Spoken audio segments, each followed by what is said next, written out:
কুমিল্লায় ট্রেনে কাটা পড়ে প্রাণ গেল স্কুল ছাত্রীর। প্রতিবাদে রেললাইন অবরোধ করে শিক্ষার্থীদের বিক্ষোভ।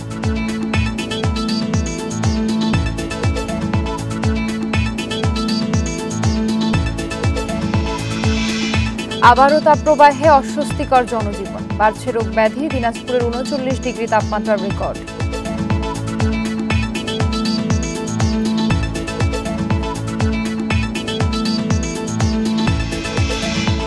দ্বিতীয় ধাপের উপজেলা নির্বাচনে একই পদে আওয়ামী লীগের একাধিক প্রার্থী, দ্বিধা বিভক্ত কর্মী সমর্থকেরা।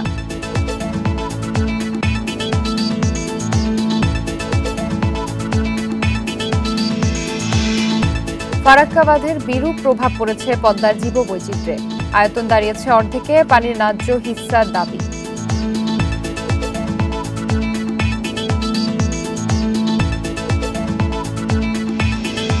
স্বাগত সমগ্র বাংলাদেশে। শিরোনাম জানাচ্ছিলাম আমি জান্নাতুল ফিরদৌস রুবা। এবার বিস্তারিত। অরক্ষিত লেভেল ক্রসিং এর কারণে কুমিল্লা সদরে ট্রেনে কাটা পড়ে মৃত্যু হয়েছে নবম শ্রেণীর শিক্ষার্থী মিমের। সকালে রসুলপুর স্কুলে যাবার পথে অরক্ষিত লেভেল ক্রসিং এ দুর্ঘটনা ঘটে। ঘটনার পর নিরাপদ রেলপথের দাবিতে রেল অবরোধ করে শিক্ষার্থীরা। পরে লেভেল ক্রসিং এ গেট নির্মাণের আশ্বাসে অবরোধ তুলে নেওয়া হয়।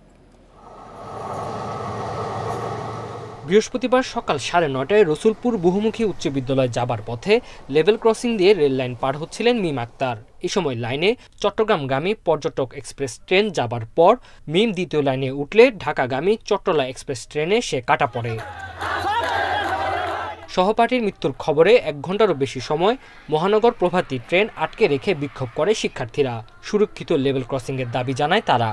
রেল কর্তৃপক্ষের অবহেলার কারণে এবং কি যেই কোম্পানি ম্যাক্স কোম্পানি ওনাদের অবহেলার কারণে আজকে এই দুর্ঘটনাটার কারণ। আমরা তো এদিক দিয়ে এসে ফ্লাইওভার আছে, ওই দিক দিয়ে কিন্তু রেল ক্রসিংটা নাই।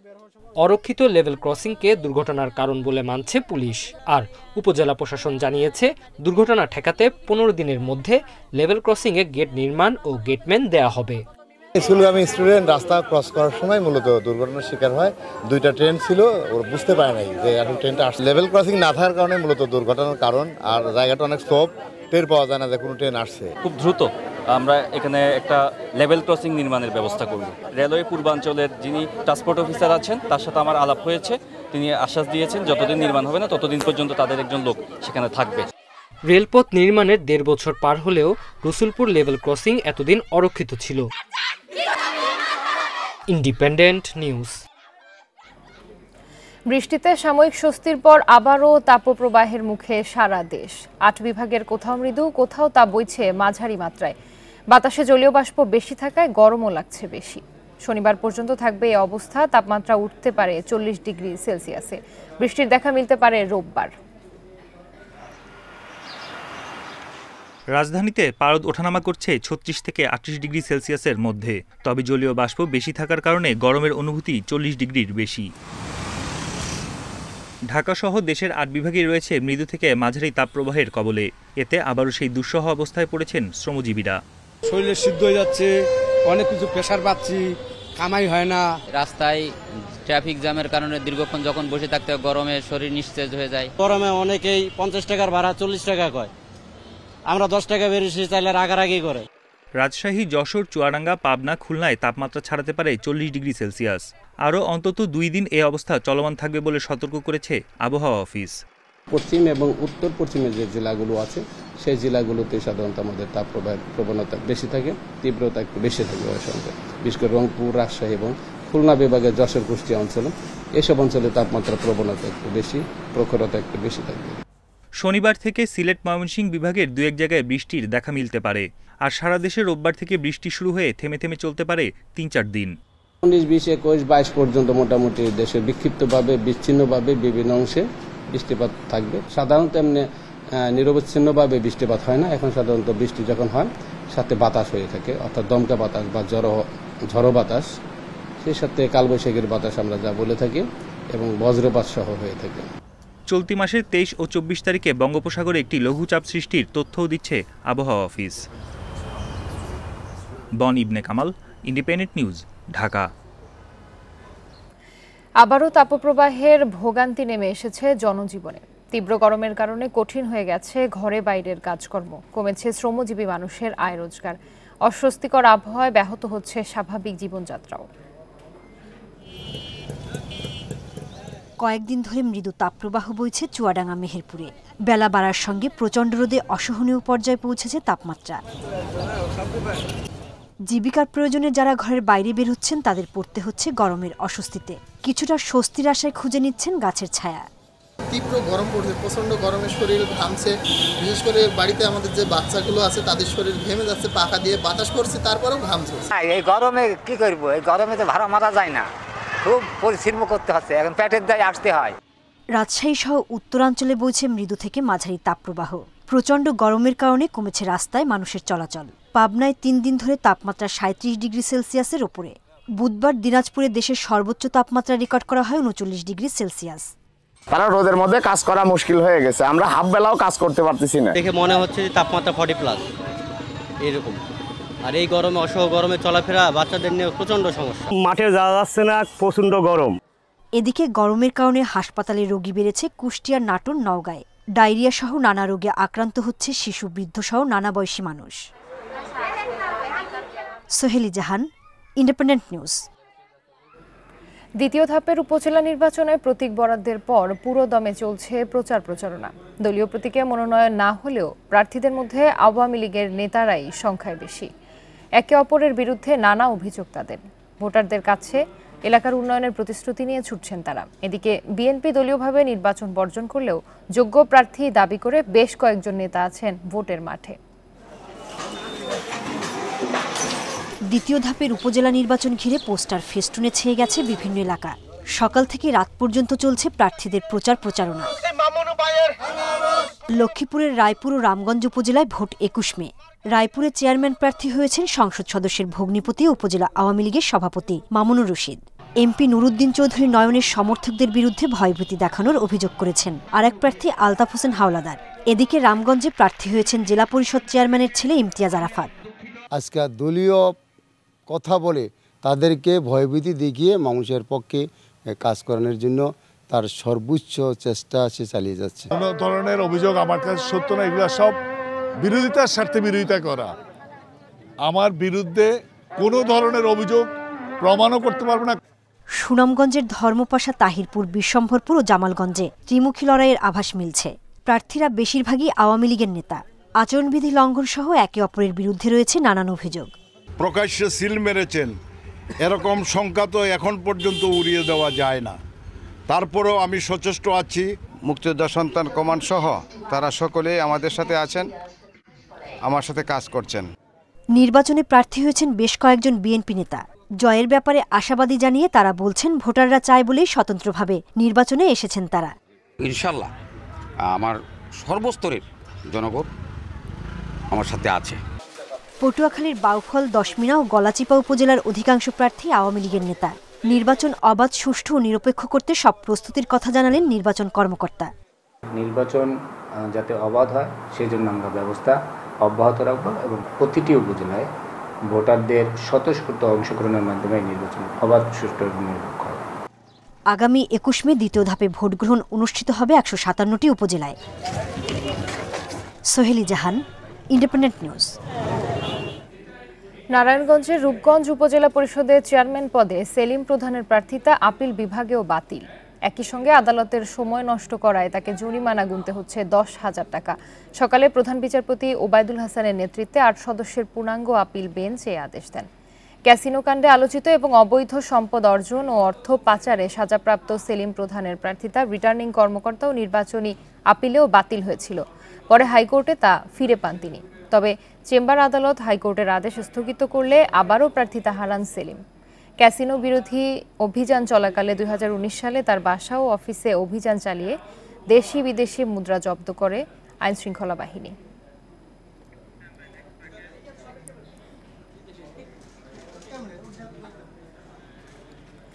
ফারাক্কা বাঁধের প্রভাবে বাংলাদেশ অংশে পদ্মা পরিণত হয়েছে এক খণ্ড মরুভূমিতে। নাব্যতা হারানোর পাশাপাশি নদীর আয়তন কমেছে অর্ধেক। নদী গবেষকেরা বলছেন গঙ্গা চুক্তির ন্যায্য হিস্সা আদায় করা না গেলে অস্তিত্ব সংকটে পড়বে পদ্মা। হারিয়ে যাবে এর জীববৈচিত্র্য, বিরূপ প্রভাব পড়বে নদীর ওপর নির্ভরশীল মানুষের জীবনযাত্রায়।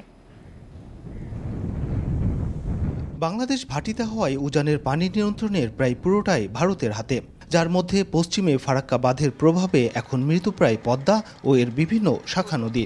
নাব্যতা হারিয়ে পদ্মার বিশাল বুকে এখন ধুধু বালুচর। ফারাক্কা বানাটাকে আপনার নদী এখন ভরাট হয়ে গেছে, পানি সেরকম প্রেশার নাই, মানে চরে পরিণত হয়ে গেছে। প্রচুর ধরনের মাছ পেতাম, সব রকম মাছ পেতাম, এখন নদীতে মাছই তো নাই। আন্তর্জাতিক বিজ্ঞান সাময়িকী স্প্রিঙ্গারের তথ্য মতে 4 দশকে পদ্মার আয়তন কমেছে 50 ভাগ, পানির গভীরতা 17.8 ভাগ, পানির প্রবাহ 26.2 ভাগ। এছাড়া মিঠা পানির সরবরাহ সর্বোচ্চ 90 ভাগ পর্যন্ত কমেছে। গোদাগাড়ি থেকে চারঘাটের সারদা পর্যন্ত নদীর 70 কিলোমিটার এলাকায় অস্তিত্ব ছিল 129 প্রজাতির মাছের, এর মধ্যে অর্ধেকের বেশি এখন বিলুপ্ত প্রায়। শুকনো মৌসুমে যে জলায়তন থাকতো সেই সময় 1982 সালের দিকে, সেই তুলনায় এখন প্রায় 50% কমে গেছে এবং স্বভাবতই মাছের উপরে কিংবা অন্যান্য জলজ প্রাণীর উপরে কিন্তু একটা ইম্প্যাক্ট পড়বেই। পরিবেশবিদরা বলছেন ক্রমাগত নদীর প্রবাহ কমায় নদীর জীববৈচিত্র্য রয়েছে মারাত্মক হুমকিতে। বাস্তুতান্ত্রিক যে অখণ্ডতা সেটা রক্ষা করতে হবে। যে সময় ইকোসিস্টেম ইন্টিগ্রিটি না থাকবে, বাস্তুতান্ত্রিক অখণ্ডতা না থাকবে, প্রকৃতি আপনার উপর প্রতিশোধ নেবে। 1974 সাল পর্যন্ত পদ্মায় প্রতি সেকেন্ডে পানির প্রবাহ ছিল 3,18,648 কিউসেক। ফারাক্কা বাঁধ নির্মাণের পর তা নেমেছে 1,81,550 কিউসেকে, যা নিয়ে শঙ্কিত নদী গবেষকরা। যারা প্রকল্প প্রণয়ন করেন ঢাকায় বসে, এদের অপরিকল্পিত প্রকল্প বাস্তবায়নের কারণে নদীগুলো অকালেই মরে গেছে। দেশে 7 শতাধিক নদীর কথা কাগজে কলমে থাকলেও বাস্তবে টিকে আছে মাত্র কয়েকটি। পানি প্রবাহ না থাকায় আজ বড় নদীগুলো অস্তিত্ব সংকটে। Mustafizur Rahman, independent news, Rajshahi. গোপালগঞ্জ সদর উপজেলা পরিষদ নির্বাচন পরবর্তী সহিংসতায় একজন নিহতের ঘটনায় দ্বিতীয় দিনের মতো সড়ক অবরোধ করে বিক্ষোভ হয়েছে। সকালে ঢাকা খুলনা মহাসড়ক অবরোধ করে বিক্ষোভ করেন স্থানীয়রা। এই ঘটনায় এখনও কেউ গ্রেফতার না হওয়ায় ক্ষোভ জানান বিক্ষোভকারীরা। পরে পুলিশ ও প্রশাসনের আশ্বাসে অবরোধ তুলে নেন তারা। মৃত্যুর ঘটনায় এখনও কোনো মামলা হয়নি। মঙ্গলবার সন্ধ্যায় চন্দ্রদিঘলিয়া বাজারে সদ্য উপজেলা নির্বাচনে বিজয়ী প্রার্থী কামরুজ্জামান ভূঁইয়া লুটুলের সমর্থক সিমন ভূঁইয়া ও মিনহাজ ভূঁইয়ার সাথে পরাজিত প্রার্থী BM লিয়াকত আলীর সমর্থক পরশ বিশ্বাসের বাকবিতণ্ডা হয়। এই খবর এলাকায় ছড়িয়ে পড়লে বাজার এলাকায় দেশীয় অস্ত্র নিয়ে সংঘর্ষে জড়ায় দুই গ্রুপ। এ সময় গোলাগুলি হলে হতাহতের ঘটনা ঘটে। কারা এর সঙ্গে জড়িত, এই অস্ত্রের যোগানদাতা কারা, এদেরকে প্রশাসন ধরে এনে সর্বোচ্চ শাস্তি প্রদান করবেন। যারা যে খুন হয়েছে তার সঠিক বিচারের আওতায়, তাদের বিচারে যারা দোষী তাদেরকে বিচারের আওতায় এনে আমরা তাদের ফাঁসির রায় কার্যকরের সাথে আমরা ফরিদপুর বঙ্গবন্ধু শেখ মুজিব মেডিকেল কলেজ হাসপাতালের স্টোর রুমে আগুন লেগে ওষুধ ও বিভিন্ন যন্ত্রপাতি পুড়ে গেছে। বৃহস্পতিবার সকাল 9টার দিকে হাসপাতালের নতুন ভবনের দ্বিতীয় তলার স্টোর রুম থেকে আগুনের সূত্রপাত হয়। ফায়ার সার্ভিস জানায় হাসপাতালটির দ্বিতীয় তলার স্টোর রুমে হঠাৎ আগুন লাগে। খবর পেয়ে ঘটনাস্থলে পৌঁছে 20 মিনিটের চেষ্টায় আগুন নিয়ন্ত্রণে আসে। হাসপাতালের সিঁড়ি ছোট থাকায় আগুন নিয়ন্ত্রণে আনতে বেগ পেতে হয় ফায়ার সার্ভিসের কর্মীদের। আগুন লাগার ঘটনায় কোনো হতাহতের খবর পাওয়া যায়নি। হাসপাতাল কর্তৃপক্ষ জানিয়েছে প্রাথমিকভাবে আগুন লাগার কারণ ও ক্ষয়ক্ষতির পরিমাণ জানা যায়নি।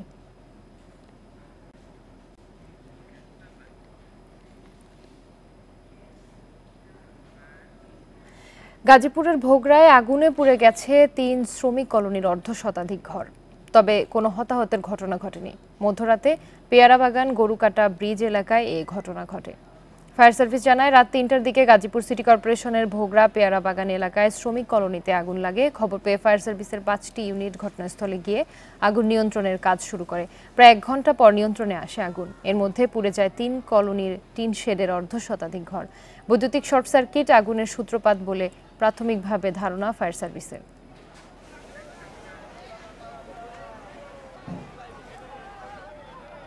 আবহাওয়ার ওপর আম পরিপক্ক হওয়া নির্ভর করায় চাঁপাইনবাবগঞ্জে এবছরও আম নামানোর সময়সীমা বেঁধে দিচ্ছে না জেলা প্রশাসন।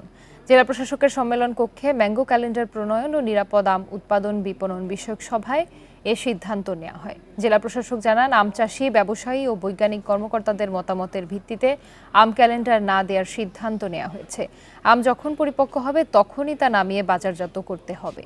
তবে অপরিপক্ক আম বাজারজাত করলে আইনানুগ ব্যবস্থা নেয়ার কথা জানান জেলা প্রশাসক। এর আগেও চাঁপাইনবাবগঞ্জে পরপর 3 বছর আম ক্যালেন্ডার ঘোষণা করা হয়নি। সভায় আম পরিবহনের জন্য 10 জুন থেকে ম্যাঙ্গো স্পেশাল ট্রেন চালু করা হতে পারে বলেও জানানো হয়।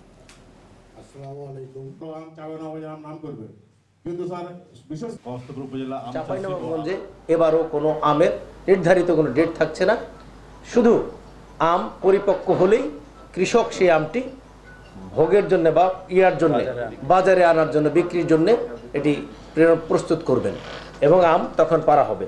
এটি আমরা মাঠে কঠোরভাবে মনিটর করব। চট্টগ্রামের বিভিন্ন মসজিদে মুসল্লি বেশে প্রবেশ করে লোকজনের মোবাইল সহ নানা মালামাল চুরির সাথে জড়িত 4 জনকে গ্রেফতার করেছে মহানগর গোয়েন্দা পুলিশ। এ সময় তাদের কাছ থেকে একাধিক মোবাইল সেট, বিভিন্ন ব্যাংকের চেক বই সহ মূল্যবান জিনিসপত্র উদ্ধার করা হয়। এ উপলক্ষে সকালে ডিবি কার্যালয়ে আয়োজিত সংবাদ সম্মেলনে জানানো হয়, আটক ব্যক্তিরা ব্যস্ততম বিভিন্ন সড়কের পাশে মসজিদে মুসল্লি সেজে ঢুকে প্রথমে মুসল্লিদের মোবাইল সহ কৌশলে বিভিন্ন সরঞ্জাম চুরি করে নিয়ে যায়। এই চক্রের সাথে আর কারা জড়িত তা খতিয়ে দেখা হচ্ছে।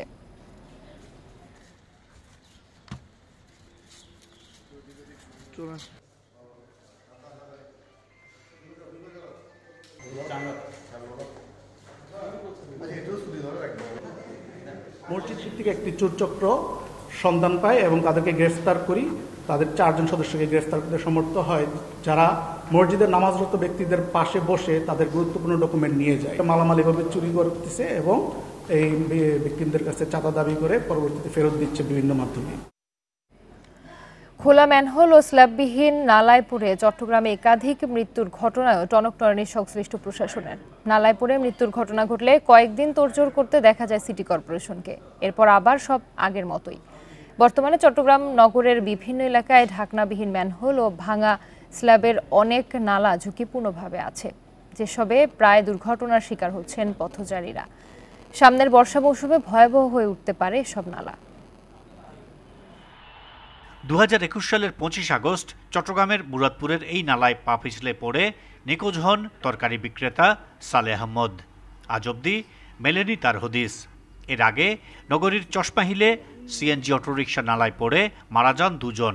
কাছাকাছি সময় একই নালায় পড়ে মারা যায় পথশিশু কামাল ও কলেজ শিক্ষার্থী সাদিয়া। এসব প্রাণহানির পর সে সময় দাবি উঠেছিল সব নালা এবং বিভিন্ন সেবা সংস্থার নানা পয়েন্টে স্থাপিত বক্সে ঢাকনা ও স্ল্যাব লাগানোর।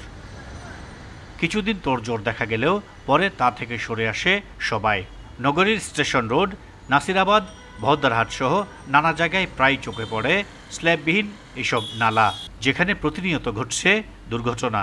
নালায় নর্দমা পরে মানুষ মারা যায়, আমরা কিছু হইচই দেখি, সিটি কর্পোরেশনের কিছু ব্যাখ্যা দেখি, এরপর আবার যা সে অবস্থার মধ্যে আমরা দেখি। সময় একটা গাড়ি এটার উপরে উঠে অ্যাক্সিডেন্ট হতে পারে, একটা মানুষের মৃত্যুর ঝুঁকিও আছে এটার মধ্যে। নগর পরিকল্পনাবিদরা বলছেন, নগরীতে চলমান নানা প্রকল্পের সাথে জড়িতরা বেশিরভাগ সময় নগরবাসীর নিরাপত্তার কথাটি বিবেচনা করেন না। আমাদের দেশে প্রকল্প করার জন্য সবাই ব্যস্ত থাকে, তার রক্ষণাবেক্ষণের বিষয়টা তাদের মাথায়ও থাকে না, গুরুত্বও পায় না, এবং অনেক ক্ষেত্রে আমাদের আমলাতান্ত্রিক বরাদ্দ ব্যবস্থাতে রক্ষণাবেক্ষণের বাজেট অনেক ক্ষেত্রে কেটেও দেওয়া হয়। জলাবদ্ধতা হলে এখনও খোলা নালা, খালের পাশে লাল কাপড় ঝুলিয়ে দেওয়ার মধ্যেই সীমাবদ্ধ আছে সিটি কর্পোরেশনের উদ্যোগ। সমস্ত শহরের খালের উপর ফেন্সিং দেওয়া তো সম্ভব না, কিন্তু যেখানে বিপজ্জনক অবস্থা সেখানে লাল ফিতা দিয়ে বা খুঁটি গেড়ে আমরা চিহ্নিত করে দিই, যাতে লোকজন ওইদিকে না যায়। আগামী বর্ষার আগেই সব নালা, খালের উপর স্ল্যাব বসানোর তাগিদ নগরবাসীর। Ahsan Riton, independent news, Chattogram. চট্টগ্রামের চান্দগাঁও এলাকায় একটি বাসায় অভিযান চালিয়ে গোপনে তৈরিকৃত 8 লাখ পিস নকল সিগারেটের ব্র্যান্ড রোল জব্দ করেছে পুলিশ, যার বাজার মূল্য অন্তত 5 কোটি টাকা। এই ঘটনায় 5 জনকে গ্রেফতার করা হয়েছে। সকালে সংবাদ সম্মেলনে এ তথ্য জানায় চট্টগ্রাম মহানগর গোয়েন্দা বিভাগ। চান্দগাঁও এলাকার একটি বাড়িতে দীর্ঘদিন ধরে নকল ব্র্যান্ড রোল তৈরি করে আসছিল একটি চক্র। গোপন খবর পেয়ে বুধবার রাতে সেখানে অভিযান চালায় পুলিশ। জব্দ করে 8 লাখ পিস নকল ব্র্যান্ড রোল। ব্যান্ড রোল তৈরি করছে জাতীয় রাজস্ব বোর্ডের ব্যান্ড রোল, যেটি সিগারেটের গায়ে লাগানো থাকে, এবং তখন আমাদের টিম 30-এর অফিসার ফোর্স সেখানে অভিযান পরিচালনা করে। সেখান থেকে 5 জনকে গ্রেফতার করে, আর সাথে প্রায় 8 লক্ষ ওই ব্যানরোল উদ্ধার করে সেখানে। এ সময় ছাপানোর কাজে জড়িত 5 জনকে গ্রেপ্তার করা হয়। তারা জানান গত 1 বছর ধরে এই কাজ করছেন, আর এই কাজ যে বেআইনি তা তারা জানতেন না। বলেন কারখানার মালিককেও তারা চেনেন না। মাঝে মাঝে 2 জন ব্যক্তি এসে রোলগুলো নিয়ে যেত। কোম্পানি কল দিবে যে 2টা লোক আসবে এরকম টাইমে, তুমি আসলে দোকান থেকে বের করে দিবে। আমি দোকান থেকে বের করে দিই। এই সময় সপ্তাহে 2 বার একবার ফোন দেয়, কাজ আছে কাজ করতে আসো। তো আমাকে ফোন দিলে আমি কাজ করে আসি, এগুলা সাবাই দিয়ে চলে যাই। এই ছাপাখানার পেছনে জড়িত অনেকের নাম হাতে এসেছে গোয়েন্দা পুলিশের কাছে। তবে তদন্তের স্বার্থে এখনই তা বলতে নারাজ আইনশৃঙ্খলা বাহিনী। Independent news. নাটোরের নলডাঙ্গায় উপজেলা মৎস্য কর্মকর্তা সঞ্জয় কুমারের বিরুদ্ধে মৎস্য অভয়াশ্রম স্থাপন সহ 3টি প্রকল্পের প্রায় 7.5 লাখ টাকা আত্মসাতের অভিযোগ উঠেছে। স্থানীয়রা বলছেন অভিযোগ থেকে বাঁচতে অভয়াশ্রম স্থাপনের নামে কিছু বাঁশ পুঁতে দেওয়া হয়েছে। অভিযোগ তদন্তে 3 সদস্যের কমিটি করেছে মৎস্য বিভাগ। 2022-23 অর্থবছরে নলডাঙ্গার খাজুরা ইউনিয়নের ধুলদহে মৎস্য অভয়াশ্রম স্থাপন বাবদ 5 লাখ টাকা বরাদ্দ দেওয়া হয়।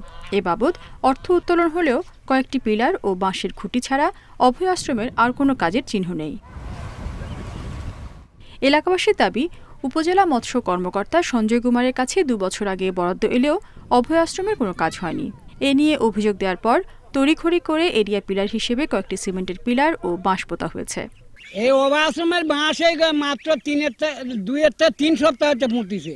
এই কয়েকদিন হলে অভয়াশ্রম পুঁতিছে, তার আগে পুঁতেনি করা। মাছ থাকবে, মাছ ডিম পারবে, বর্ষার মধ্যে মাছটা ছড়া যাবে, সবাই আমিও দূরে মারি খেতে পারবো। কিন্তু এখানে তা হয় না। এখানে প্রায় প্রতিদিনই মাছ মারে। এত বলে অনেক আপনি টাকা পয়সা আসে, আর এই বিরুদ্ধে কেউ কোনো কথা বলে তার উপর কেসের একটা ভয় দেখায়। উপজেলা মৎস্য কর্মকর্তার বিরুদ্ধে খাজুরা ও পিপরুল ইউনিয়নের 2টি মৎস্য অভয়াশ্রম সংস্কার বাবদ পাওয়া প্রায় 2.5 লাখ টাকা আত্মসাতের অভিযোগ রয়েছে। এই নিয়ে কথা বলতে রাজি হননি অভিযুক্ত কর্মকর্তা। তবে জেলা মৎস্য কর্মকর্তা জানান অভিযোগ তদন্তে কমিটি গঠন করা হয়েছে। নলডাঙ্গা উপজেলার এই ব্যাপারটা নিয়ে আমাদের জেলা মৎস্য কর্মকর্তা স্যার বরাবর একটা অভিযোগ এসেছে। স্যার এটা একটা তদন্ত কমিটি করে দিয়েছেন। তো কমিটি তদন্ত করে রিপোর্ট দিলে আমরা আসল ব্যাপারটা বলতে পারবো, তার আগে আসলে কিছু বলা যাচ্ছে না।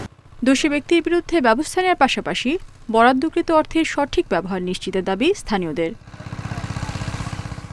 Independent news.